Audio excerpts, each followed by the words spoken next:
Intertropical Convergence Zone patuloy na magpapaulan sa ilang bahagi ng Mindanao hanggang Palawan at Visayas. Pero, Northern Luzon, magiging maulap pa rin at magiging isolated ang rain showers dahil naman sa patuloy na manipis na shear line.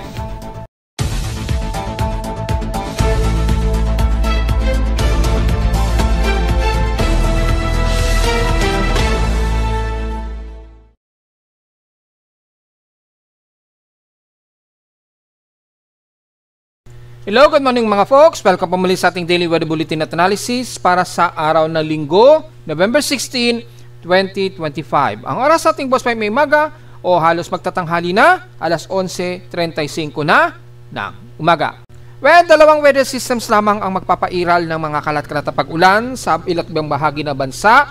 Bagamat mas katamtaman sa Luzon, pero magiging maulap tayo ha. So, since magiging maulap tayo, susulpot-sulpot lamang yung sikat ng araw, pero magiging overcast and gloomy ang ating paligid. So, hindi magiging mabigat sa mga magsasagawa daw ng malawakang rally ngayong araw. 3 araw daw yan ang itatagal.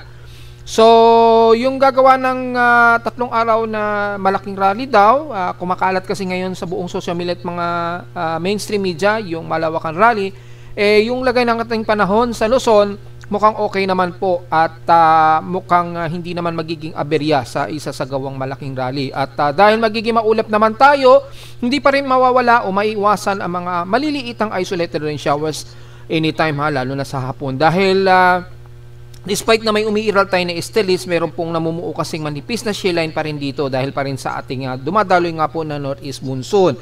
So tumaabot yan sa may bandang Hilagang Luzon at bandang silangan pa rin ng Luzon hanggang southeast na Luzon. Magdudulot siya ng accumulated water vapor anytime, then mga bandang hapon usually nagkakaroon tayo ng mga isolated rain showers. Kung umulan man siguro yan, siguro mga sandalian lamang na afternoon rain showers kapag masyado nang bumigat yung ulap at titigil din naman kaagad-agad. So makikita natin sa ngayon, magtatanghali na ay manipis pa lang naman yung water vapor na nadedetect ng Doppler at hindi naman masyado matindi pa ang mga pagkulog at pagkilat. Pero may inaasahang pagkulog at pagkilat nga po na nadedetect tayo kahit na pa isa-isa muna dahil sa malakas na po yung ating amihan dito sa Hilagang Kanluran. So medyo case to case na lamang yung pagsalubong ng mainit at lamig dito. Pero asahan natin magiging mas maulap ang silangang parte ng Cagayan Valley hanggang Isabela, yan hanggang dito sa may bandang southeast Luzon. Pagdating naman sa Kanluran, madalas nagiging maaliwalas yung papawid natin, mga partly cloudy at mostly cloudy ang medyo iiral. At nakakaramdam na rin kayo ng maginaw na simoy ng hangin, especially sa dulo ng hilagang bahagi ng Luzon. Kabilang na ang parte ng Benguet at bandang Pangasinan. Medyo ramdam na ninyo yung ginaw dyan, lalo na pagsapit ng hapon o gabi. Mas maramdam na ninyo yung mababang temperatura na. So sa ating rainfall advisory, mostly sa Visayas at Mindanao nga po nakataas. Epekto pa rin yan ng Intertropical Convergence Zone. Gaya kahapon ay nakataas pa rin ang mga inaasahang pag-ulan o localized thunderstorm sa bandang Palawan. So mula Batarasan na yan hanggang Nara. Ang forecast kay Pag-asa sa kanilang advisory sa data feed ay 2 to 3 hours daw. At sa bandang Brooks Point at Rizal daw ay maaring 2 to 3 hours ang existing forecast nila. Well, isolated naman yan at dahil na rin sa ITCC, so expected. Sa Mindanao naman, well, halos ang buong Kamindanaoan, hindi na natin isa-isahin ito, ay nakataas din ang posibleng mga rainfall advisory and forecast. So, asahan din ang mga possible localized thunderstorms anytime. So, hindi na natin isa-isahin yan dahil halos buong Kanluran at Davao Region at Eastern Mindanao makakaranas kayo ng mga pag-ulan. Epekto yan ng trough o extension or yung mismong Intertropical Convergence Zone. Medyo naglalaro kasi yung ITCC. Tumataas, bumababa siya. Kasi yung galaw ng temperatura sa Southern Hemisphere, tumataas ang temperatura din bumababa. Kapag bumababa yung ITCC dito sa may bandang Mindanao ay bumababa rin. And then pag tumataas yung temperatura sa baba, tumataas naman yung ITCC natin sa Mindanao, umaabot ng Visayas at umaabot ito ng Palawan. So ganun ang nagiging laro niyan ha. Importante na lamang ang payong just in case meron kayong isasagawang mga programa maging sa bandang Visayas at Mindanao. Magdala na naman po kayo ng payong o kapote just in case na lamang. Sa Northern Luzon naman, well, nabanggit na natin mostly ang Cagayan Valley at bandang dyan sa may bandang silangan ng Aurora region, pababa nga po ng bandang Bicol region. Mula Northern Luzon hanggang bandang Southern Luzon po yan. So, isa-isay natin yan may konti din sa mga inaasahang posibleng mga uulanin pa rin. Sa current conditions, overcast, gloomy, haze, at mostly cloudy po ang umiiral dito sa amin sa Caloocan. So, mapapansin naman natin, umaaraw, pero gloomy tayo at overcast. Sa last temperature na itala na ka-weather station, kaninang 5:28 AM, nakapagtala kami ng lowest of 25.1 degrees Celsius. Kahapon, highest sa amin, 30 degrees Celsius lang flat. Kahapon ito ng hapon at 2:12 PM. Meaning, medyo mataas ang aming heat index. Kahapon, mula sa 40, pero base naman dito sa ating weather station, 38 degrees Celsius ang naging heat index namin since kahapon. Bumaba. So, kung titingnan natin ang magiging heat index natin ay halos wala rin tayong mataas na heat index. Pero double check natin sa ating forecast sa Caloocan. Kung titingnan nyo po, wala tayong nakataas na heat index. Mababa lamang. So, puti siya. Ibig sabihin, below lamang siya sa pinaka-cautionary level. Yan. 38 degrees Celsius daw ang forecast sa amin. So, kung titingnan naman natin sa bandang kanluran ng Northern Luzon, especially bandang Ilocos sa region, dito sila lang naman ang medyo mas matirik ang araw. Mapapansin nyo po, mababa pa rin ang heat index sa kanila. Pero papalo yan mamayang alas 1 hanggang alas 2, papalo ng 43 degrees Celsius. Pero maginaw yan, gumiginaw-ginaw pa rin sa kanila dyan despite na mainit ang kanilang alinsangan. Yan. At dito naman sa mabandang Dagupan, yan, maalinsangan din sa kanila, 41 degrees Celsius hanggang alas 12 ngayong tanghali daw. Yan. Kasi sa kanila, halos clear skies po sa kanila. Pero pagdating din sa may bandang Tugigaraw, mas maulap kasi kayo dyan dahil sa shear line, mapapansin nyo po, medyo manageable ang kanilang heat index at medyo mababa. Well, madalas magiging maulap po talaga yan. So, hindi tayo masyado magpo-forecast sa ilang nalalabi ng bansa. Bandang Ilocos lamang, region, pababa ng Pangasinan ang medyo mataas ang kanilang heat index. Sa PL16 in past 24 hours, nangungunang Zamboanga Peninsula na may 33.4 degrees Celsius highest air temperature. Sa lowest sa Baguio, almost stationary at 17.2 degrees Celsius ang lowest temperatura sa bansa. So, wala pa rin pagbabago. Sa Iloilo naman, nakaranas ang hinatuan ng 50.4 mm na moderate to heavy rain sa maghapon. Well, asahan natin nga po, bandang Mindanao ang medyo madalas ang ulanin at Visayas dahil nga po sa Intertropical Convergence Zone. At kami sa Caloocan, nakatotal kami ng rainfall, 5.7 mm ang total rainfall namin. So, in 7 days, katumbas, 76.2 mm or total rainfall for November, 165.9 mm ang naging total rainfall sa Caloocan. At sa ating outside humidity, well, 82%, medyo mataas at 1% ang itinaas nito since last hour. Well, may high pressure area tayo dahil nga po sa ating amihan, 1,012 hectopascals at mabagal ang pagbaba nito since last hour. Mataas po yung high pressure area na natin dito sa Luzon madalas, kaya asahan natin ang pag-iral talaga ng amihan po. Sa ating low tide status, well, 1 hour and 50 minutes pa para mag-minimum low pero pa-low tide po tayo. However, dahil sa hilagang bahagi, malakas po yung ating daloy ng northeast monsoon. Asahan na umaabot sa 1.24 meters po ang alon dyan. Binanggit na natin yan 2 days ago pa. Yung asahan na medyo mataas-taas po ang mga pag-alon dyan. Pero sa nalalabi ng katimugan ng bansa, although mababa naman, ingat na lamang sa gale force winds, dala naman ng hangin sa Pasipiko at yung flow ng trough ng ITCC. Magdudulot pa rin yan ng mga ilang swelling. Alalay na lamang sa mga papalaot.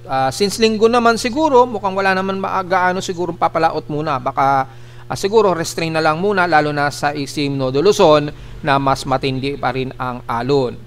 Sa ating space weather status, well, silipin natin dahil mayroon pa rin tayong alert message. Geomagnetic KP index of 4. Well, binanggit na natin yan. In 3 days po kasi itatagal yan. Dahil nagkaroon tayo ng sunod-sunod na mga solar radiation, mga nakarang araw, nireport na rin natin yan.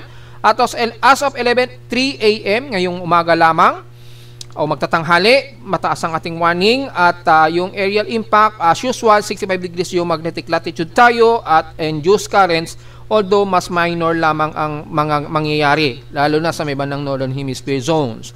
So, visible ang auroral activity pa rin, especially Northern Hemisphere zones na Canada, Alaska, at base sa ating NOAA scale at yung NOAA KP index breakdown, ay makikita natin at least G1 ang maaring pinakamataas na geomagnetic field na magaganap. Pero within 2 days to 3 days, posible pa rin itong mag-unsettled at maging active to G1 geomagnetic storm na maaring pumalo sa 4.67 hanggang bukas. So at least patuloy pa rin tayo makakaranas ng geomagnetic field.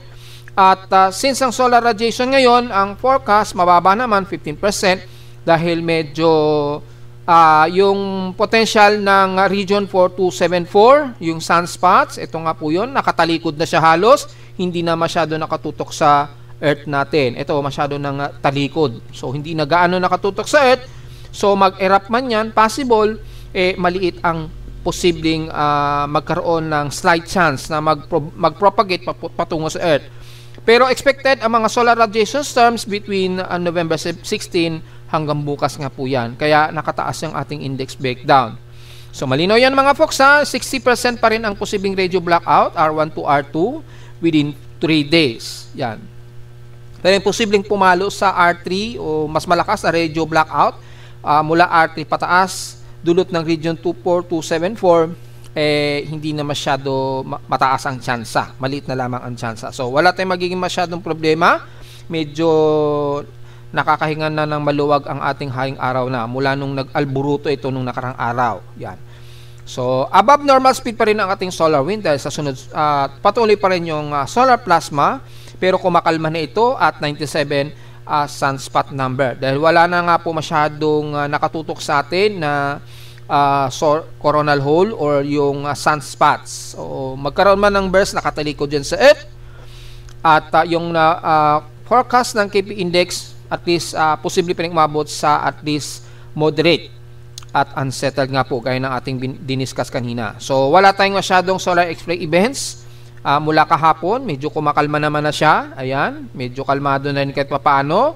May mga maliitan na posibleng umabot pa rin sa radioactive level 1, pero at least medyo kalmado na siya. Ganon din ang solar photon flux, pero kung titingnan natin within 7 days, grabe po yung solar radiation ang naging nirelease niya. Kung makikita nyo po sa solar photon flux natin, umabot din ng mahigit 5 araw ang release o pagtaas ng ating photon o solar radiation. So nagkaroon ng medyo peligro sa mga satellites natin, halos sa mahigit 4 na araw. So ngayong araw, at least medyo kalmado na siya dahil mula kahapon medyo wala na siya sa threshold ng malakas sa solar radiation level 1. Mula kahapon. Hindi kagaya nung nakaraang araw, 3 days ago. Pumalo yan ng solar radiation level 1. At lalo na noong November 12 na grabe ang inabot, halos solar radiation level 3 ang inabot. Yan po. Malinaw naman po yan at pwede nyo makita yan. At least dito mas real time nyo pong nakikita at yung pinaka-graphic representation. Kung gusto nyo naman ng mas mataas na graphics representation, click nyo lamang yan. Pareho lang yan, pero dito mas maganda ang presentation po natin. Pwede nyo rin makita yan. Ayan. So, ito hanggang 3 days nga lang siya. Wala siyang 7 days. Yan. So, pwede nyo makita yan.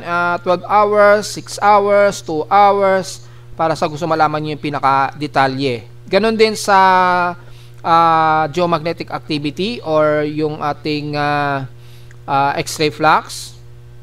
Makikita nyo rin yung pinaka-detalye niya. Gusto nyo makita ang pinaka-detalye. Wala nga lang tong 7 days, pero at least makita nyo pa rin yung mas magandang presentation kung gusto nyo po makita.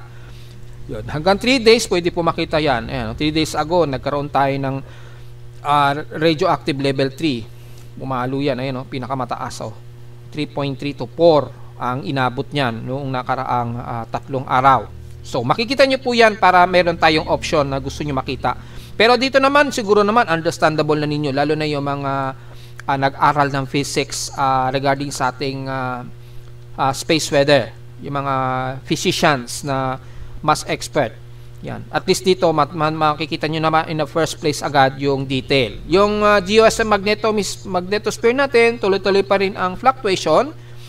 Yan. Pero at least hindi na ganun kabigat yung impact sa ating magnetosphere. So, at least nahaharang na niya ang most nung solar radiation. Hindi na masyadong mabigat kasi.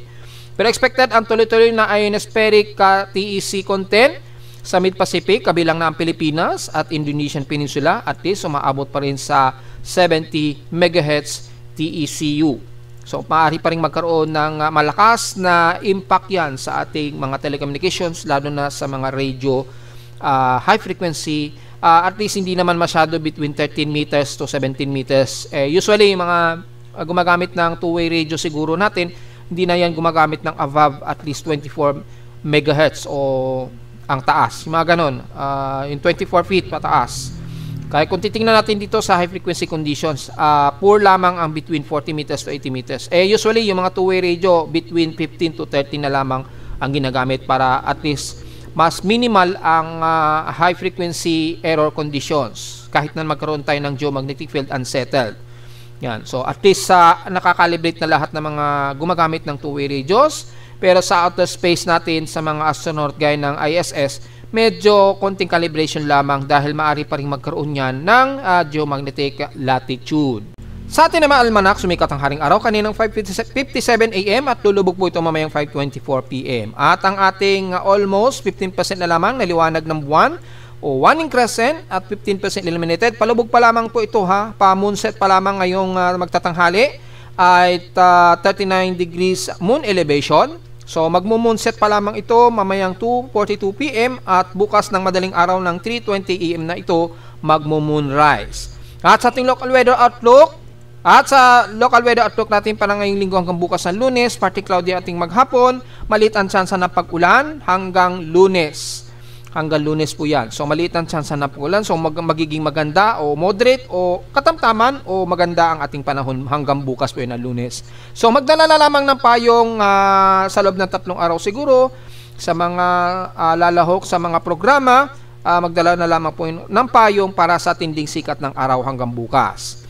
High sa lowest temperature expected maglalaro 31 to 32 degrees Celsius and lowest temperature expected 25 to 26 degrees Celsius. Sa nagtatanong hanggang this whole week ba magiging ganito ang lagay ng panahon?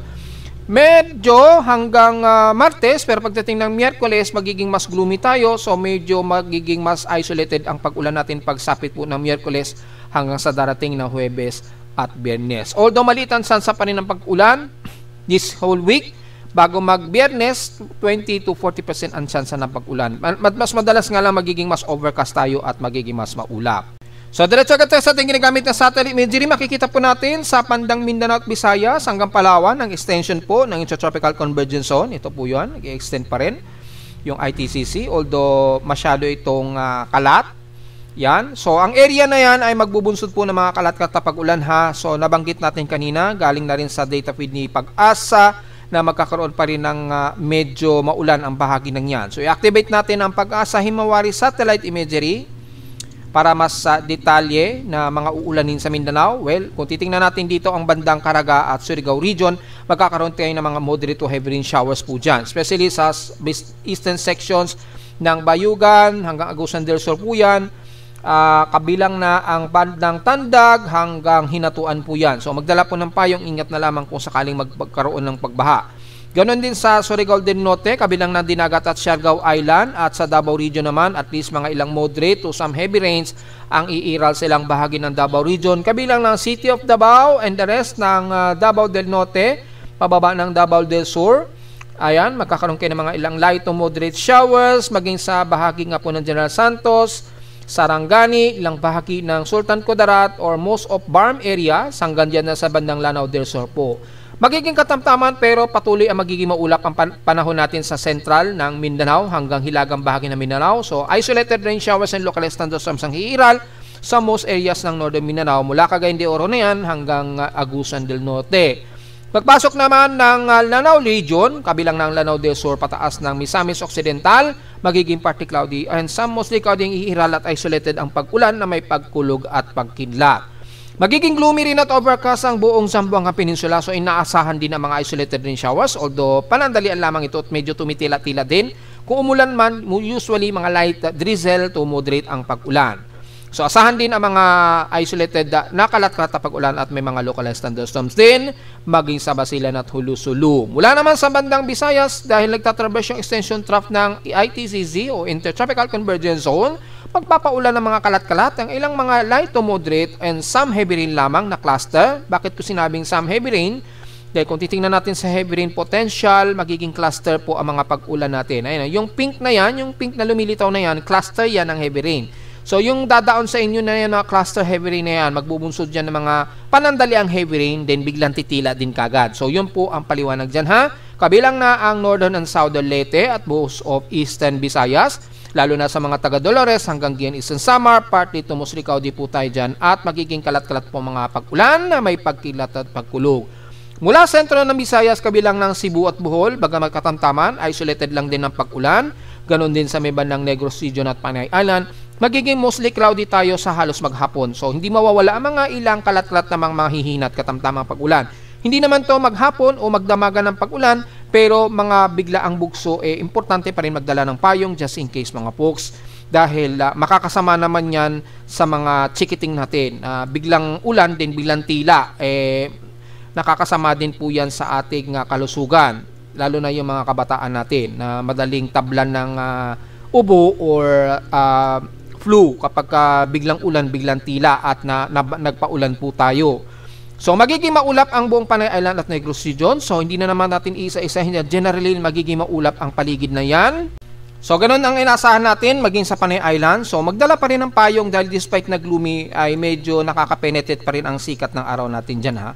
So mula sa buong Southern Luzon, kabilang na ang Palawan na uulanin nga po, lalo na sa may bandang Puerto Princesa, Bataras at Balabac. Moderate to heavy rain showers tayo dyan dahil sa ITCC. So ingat na lamang sa pagbaha at magdala ng payong. Kung dito naman sa buong Southern Luzon mula Mindoro, kabilang na ang Bicol Region, Masbate, Romblon at Marinduque, despite na partly cloudy ang paligid, halos moderate ang panahon natin dyan, medyo katamtaman at nagiging mas maaraw tayo dyan.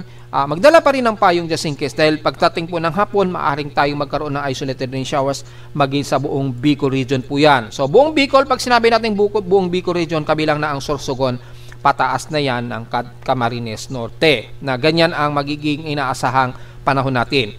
Hanggang sa may bandang Calabarzon, kabilang ng Metro Manila Central Luzon, gaya nating sinabi kanina po, partly cloudy tayo at magiging gloomy ang halos maghapon natin. So, yung mga pag-ulan maaaring isolated lamang at very case-to-case lamang. Kung titingnan natin sa 3-day forecast nga po, ngayong araw ay napakababa. Naglalaro lamang 20 to 30% chance lang tayo na uulanin.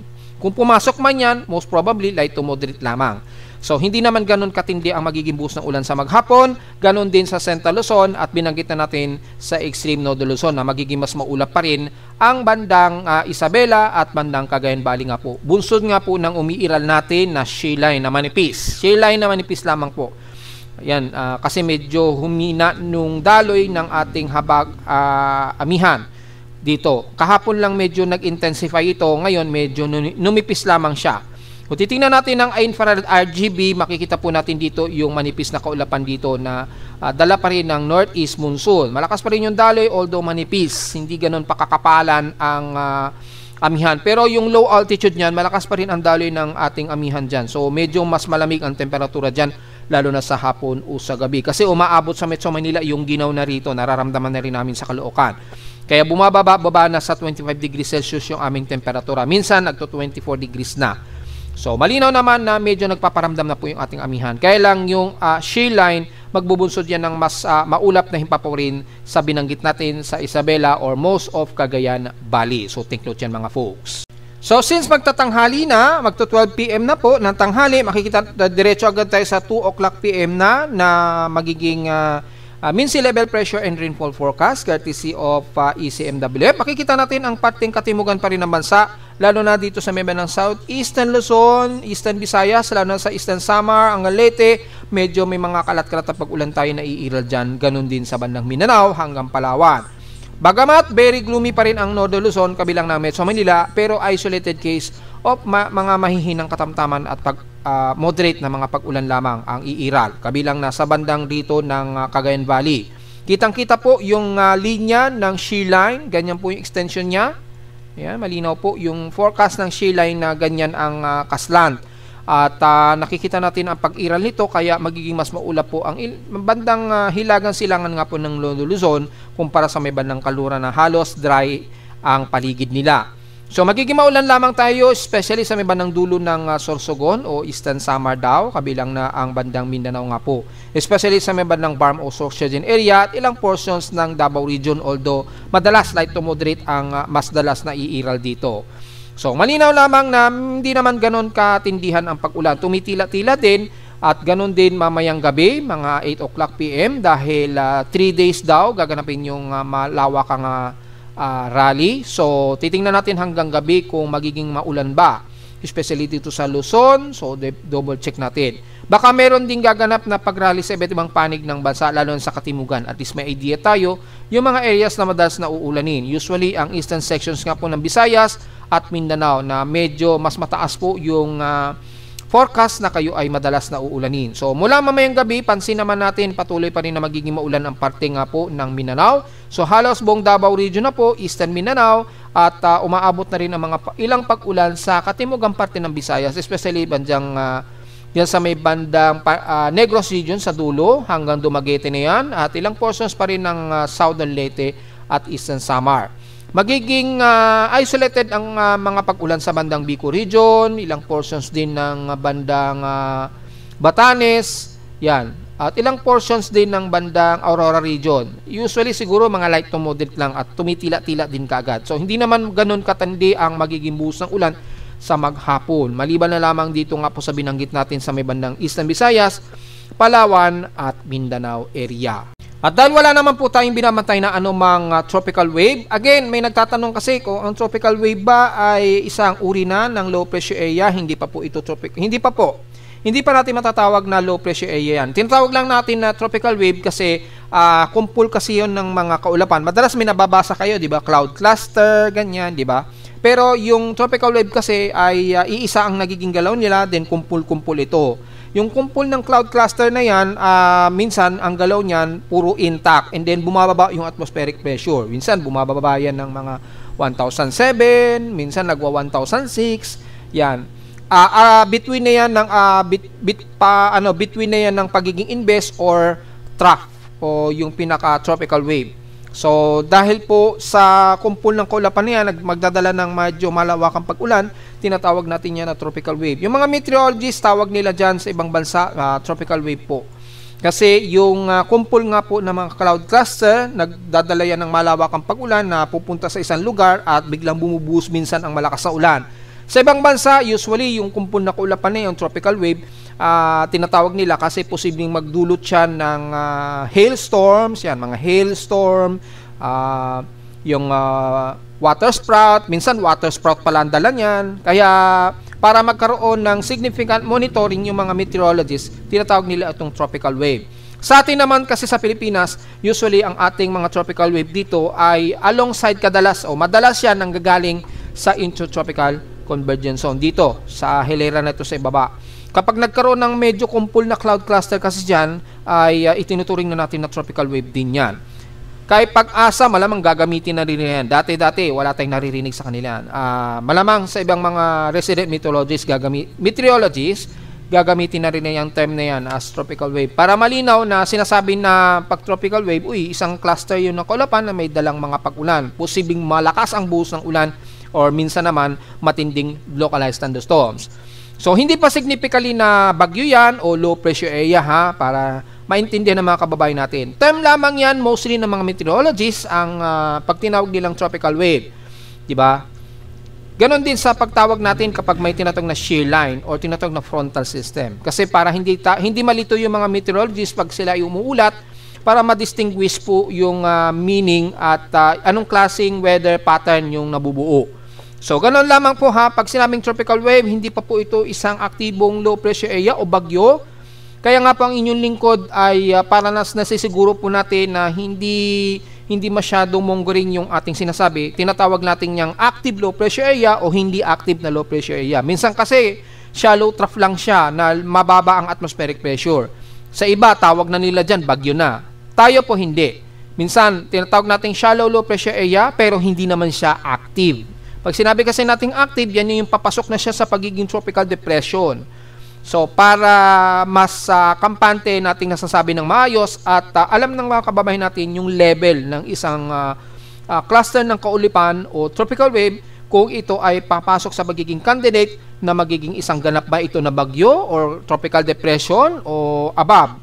At least, meron tayong kategorya na binabanggit. So, makikita naman natin dito ay halos wala naman tayong inaasahan na may pamumuo according sa mga computer models na ito ng GFS. Pero pansin natin ang ITCC na patuloy na nagdadala ng mga pag-ulan dito sa may bandang Mindanao. So, hindi na siguro natin na ipapaliwanag muli dahil alam na po siguro ng mga kababayan natin na ilang beses natin pinapaliwanag kapag ka mga ganitong buwan, mga November, December, hanggang January, usually mas mataas ang average rainfall talaga sa may bandang Mindanao or bandang Visayas. Yan. Hindi kumpara sa bandang Luzon, mas mababa na average rainfall dyan. Dahil ang mas umiiral sa amin dito sa Luzon ay amihan naman. So, yun, makikita naman dito, wala naman tayo namamataan na anumang tropical wave, ganun din kay ECMWF. Linya lamang ng intertropical convergence zone ang nakikitaan natin dito. Yan. So, it doesn't mean ang ITCC hindi yan magkakos ng low pressure area, ha. So, makapapansin natin, puro ITCC lamang ang umiiral dito. Pero, hindi ibig sabihin nga po, again, na hindi magkakos yan ng pagbubuo na anumang low pressure area. Kahit itanong naman natin, alam naman natin kapag may ITCC, always may mga potential na may mabubuong low pressure area anytime. Kaya nga po tinawag ito na intertropical convergence zone. So, yun po ang paliwanag dyan at makikita naman natin kay ECMWF sa kanyang simulation ay wala naman tayong nakikitaan na active na low pressure area. Ganun. Pero kay NABGEM, mas aggressive po yung forecast sila. Meron sila nakikitaan daw na, na isang low pressure area na manggagaling sa southeast of Guam. Well, isang araw po, meron nga po tayong binabanggit dito na may convergence, kaya lang sa may bandang Mid-Pacific pa ito. So, hindi pa natin pwede i-discuss yan hanggat hindi yan lumalapit dito sa may bandang Western Pacific natin. So, hintayin po natin at so far, si NABGEM pa lamang ang may nakikitaan na forecast na mayroong low pressure area na manggagaling nga po dito sa may bandang southeast of Guam. Tapos, pahilagang kanluran ang kilos niya.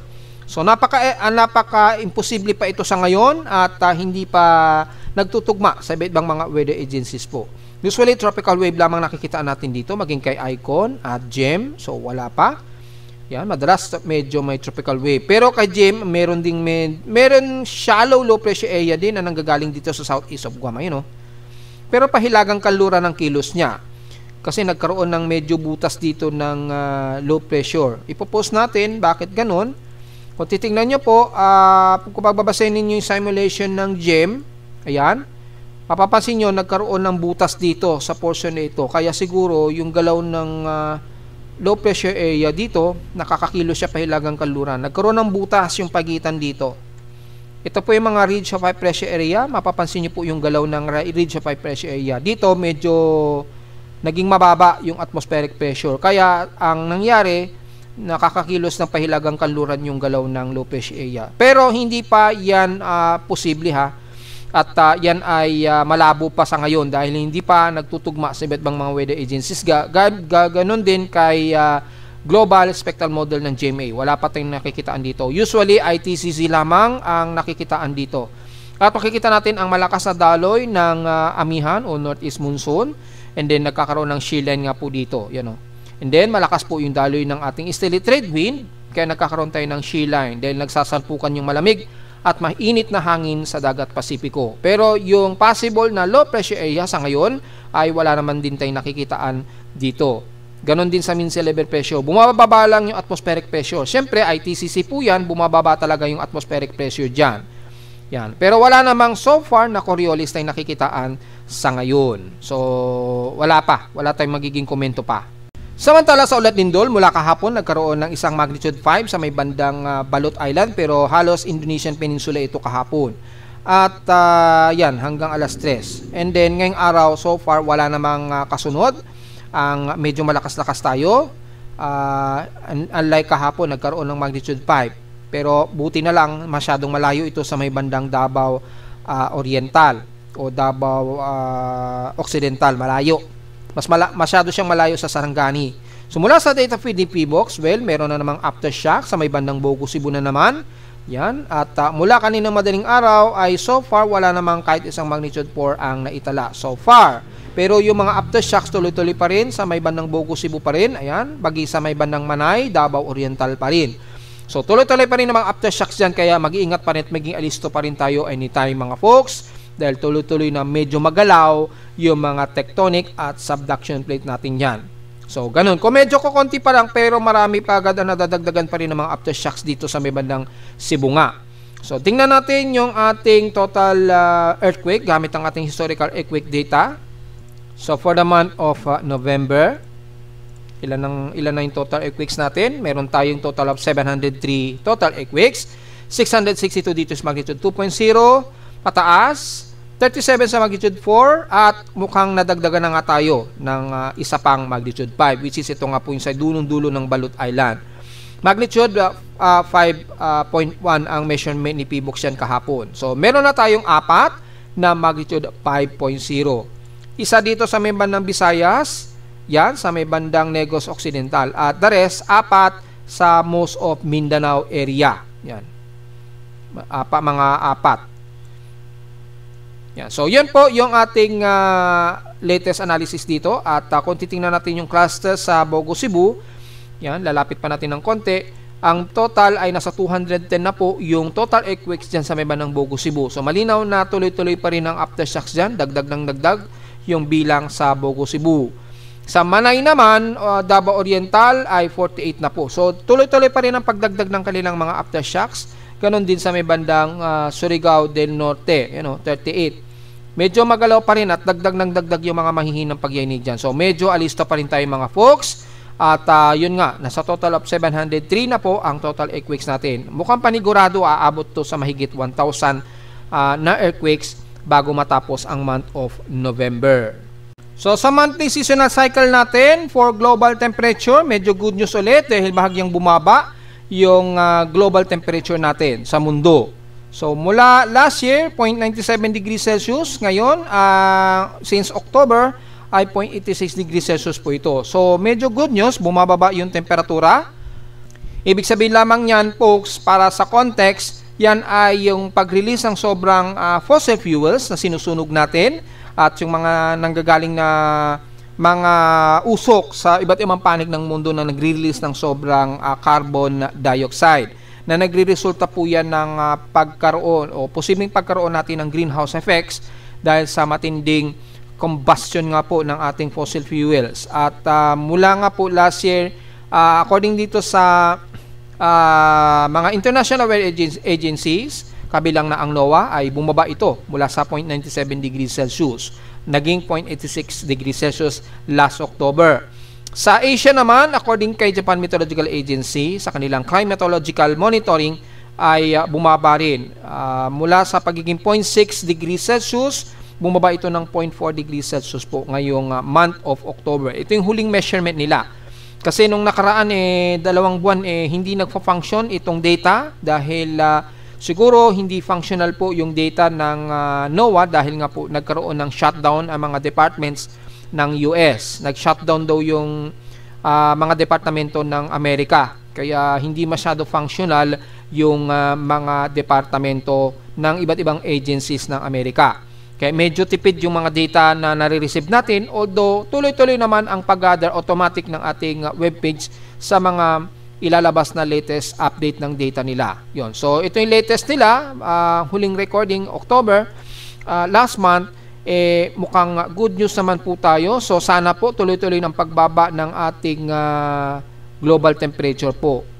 Dahil nasa warning limit pa rin tayo ng Paris Agreement. So next year malalaman natin sa Paris Agreement na ito kung yung bagong lalabas for 2026 maging mababa o mas mababa yung magiging temperatura natin globally.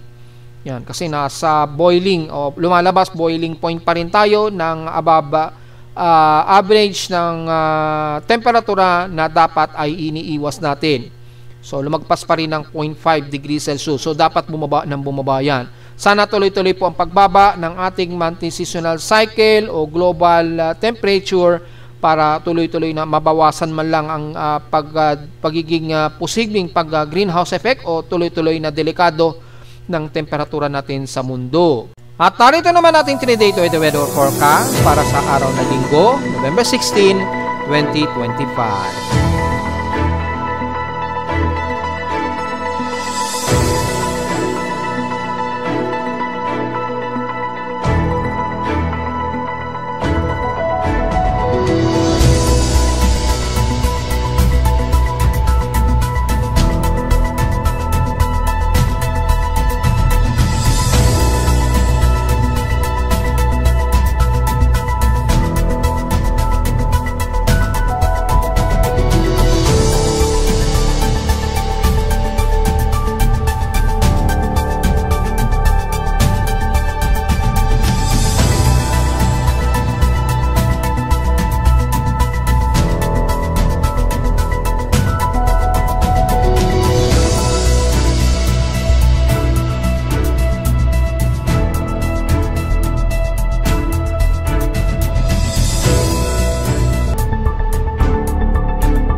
At hanggang dito na lang po ating Daily Weather Bulletin at Analysis para sa araw ng Linggo, November 16, 2025. Huwag mong kalilimutan na mag-like, share, subscribe po sa ating YouTube channel. Visit lamang anytime sa ating website na www.pimoweather.com para sa babang detalye gusto malaman na hindi natin isama ngayong tanghaling tapat na sa ating report. Asahan lang natin na magiging madalas ang hot humid natin, pero hindi rin inaasahan ang mga isolated rain showers sa hapon po. So, importante pa rin ang payong mga folks. At visit lamang sa ating website sa gusto malaman pa rin pinakadinamic events mula sa data feed ng aking weather station mismo sa Caloocan at sa data feeds mula sa iba't ibang weather agencies. Maraming salamat po mga folks at magandang araw po sa ating lahat.